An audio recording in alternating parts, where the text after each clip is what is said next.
earnings coming in thick and fast. We're getting updates from Aussie corporates, so we'll crisscross a few there. Like I said, 3 stock names. We're going to start with Netflix. What's happening there?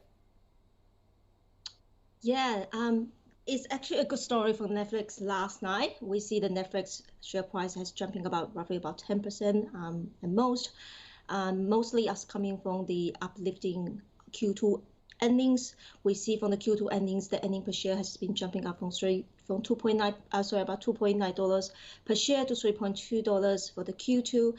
Revenue wise, as was showing some of the encouraging number as well.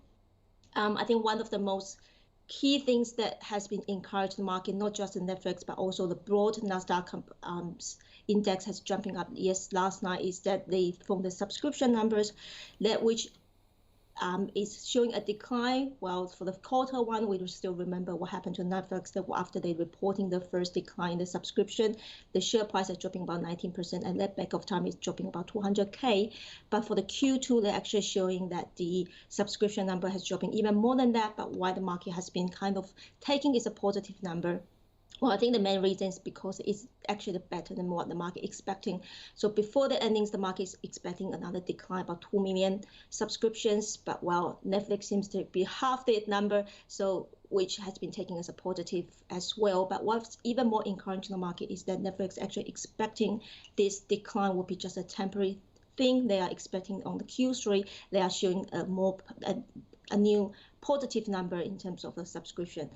The one thing that which also caught my eyes is the operating margin.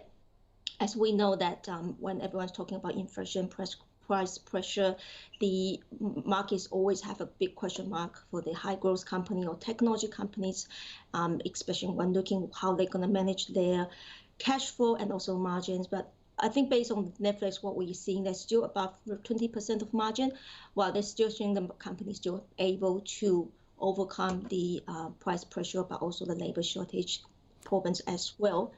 Looking for the share price, you can see that the market actually have punished the Netflix quite hardly since the early this year. The share price has been dropping about 67%, and one of the biggest red candlestick which you can see from is the Q1 earnings. But at this stage, I think for today's movement, I already have noticed 3 quite encouraging sign. The first one, you can see there's a clear breakout from this $207, which is a breakout from the previous high. And also you can see from the RSI, it has reached the highest level in this year. But also the volume wise, you can see the volume wise actually is above the average as well, which overall putting together, I think showing quite a near-term overturn potential for Netflix.